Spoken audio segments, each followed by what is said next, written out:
The following clip is from my in-depth Habs Penguins play-in series preview. If you like it, check out the full video. The link is in the description down below.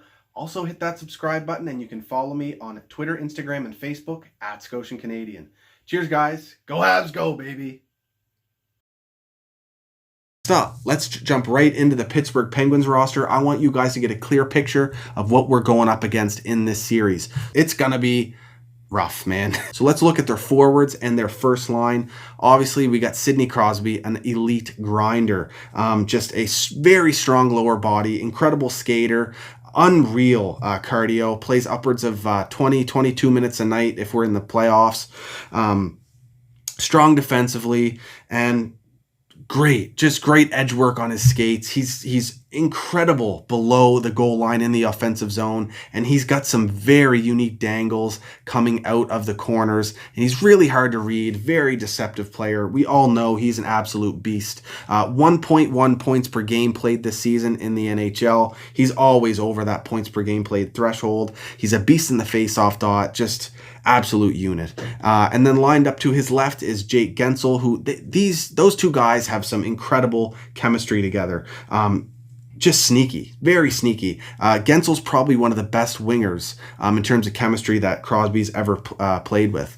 In 2018-19, Guentzel had 40 goals. He has a great release, very strong, and pinpoint accuracy. And this season, 43 points in 34 games for Jake Guentzel.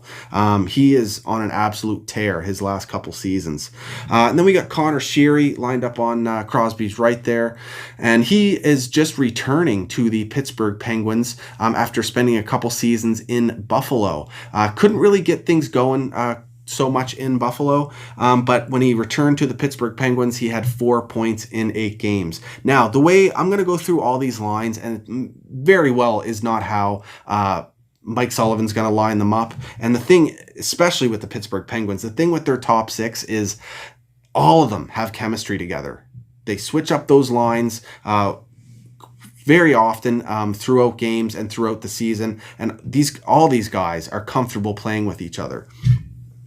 So that brings us to the Pittsburgh Penguins' second line. We got Evgeny Malkin, just a beast, like just a physical specimen. Listed at 6'3", 195 pounds, I'm pretty sure, but I'm not sure if I believe that. The guy plays so heavy. He had 74 points in 55 games this season. It's going to be really tough for us trying to match up these centers.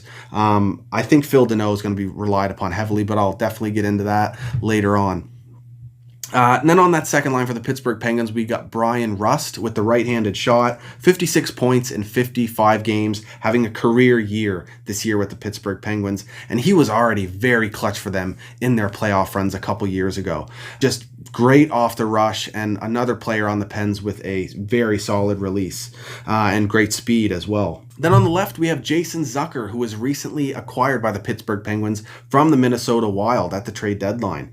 12 points in 15 games played with the Pittsburgh Penguins once he joined them, including 6 goals. But in general this season, 41 points in 60 games played. And in 2017-18, he had 30 goals. He's got a great shot. And then we have Pittsburgh's third line of Jared McCann in the middle, who had 35 points in 66 games, plays with some bite, very responsible third line center, good in the face-off dot. On his left, we have Paddy Marlow, acquired from the San Jose Sharks. Now, Paddy Marlow's offensive output is coming down the last few seasons. Obviously, he's up there in age, but this is a massive opportunity for him to go for a cup. It's maybe his last shot at a Stanley Cup. Now, despite slowing down offensively, he's still got some pretty significant speed, and he is very strong on the penalty kill. He is going to really help out the Pens penalty kill, which in itself was already very good. And then on the right, we have Patrick Hornqvist, a very solid right winger for the Pittsburgh Penguins, who is a consistent 20-goal scorer, and he plays with some attitude, serious attitude, especially come playoff time. He's a very intense player. Then the Pittsburgh fourth line, very stereotypical fourth line here. just all grinders. You got Teddy Bluger, Brandon Tanev. Brandon Tanev, who had a couple goals against us this season, including a clutch one in overtime for the winner in the second matchup this year. And then we got Zach Aston Reese, who is a big physical presence for the Pittsburgh Penguins. Go to their decor, you got Christopher Letang, right shot, a Norris quality defenseman.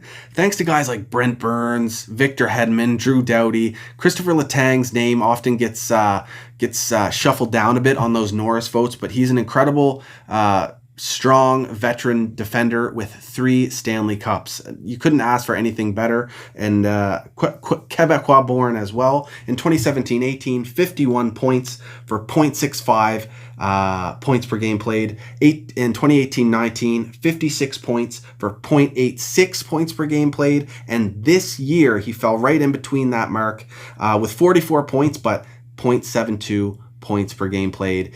Maybe up there. I think he's 34 years old, but he's still in the prime of his career as a defenseman. And he scored a really nasty goal on Price this year as well. So he'll be hard to match up against for the Habs. And his D partner, Brian Dumoulin, one of the most underrated defensemen in the NHL.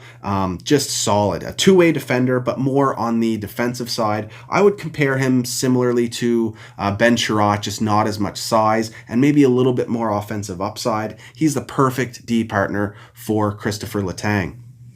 Then you jump down to their second pairing. You got John Marino, a rookie defenseman who had 26 points in 56 games. He was a former 6th round pick in 2015. Took him a bit to make his way to the NHL, but he's done it and had a great first season, great rookie season with the Pittsburgh Penguins.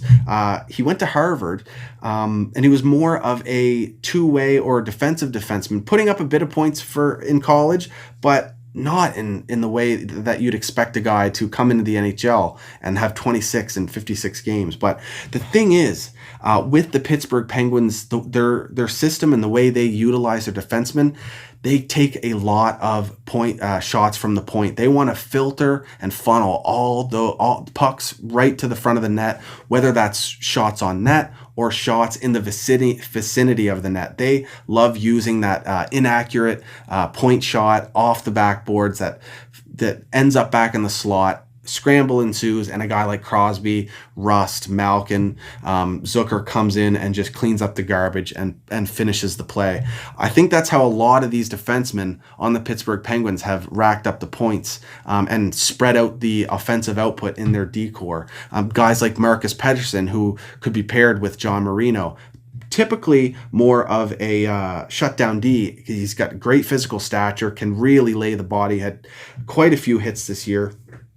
But still, 22 points in 69 games, which was a career high once he joined the Pittsburgh Penguins. So it has to be something with how they utilize their defensemen. Same goes for Jack Johnson, who has an absolute cannon of a shot, but it's not quite accurate. But they don't mind letting him just wire them and funnel those pucks towards the net. And paired up with him would be Justin Schultz, who had 51 points in 2016-17, but since then he's been his offensive game has dropped off, but nonetheless a great puck mover up the ice. And then in net for the Pittsburgh Penguins, very interesting situation they're in, where they have Matt Murray, who you would assume is their starter, won 2 cups with them.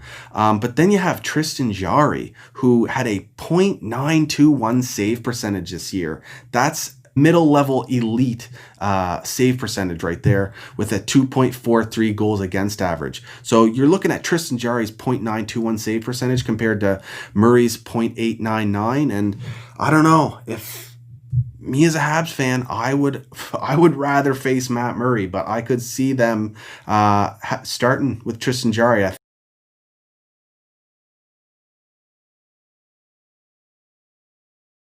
As you can see, I have a little guest here making her debut on the ScotianCanadien channel. Yes, you are. This is my beautiful daughter. Go ahead, go. Woo!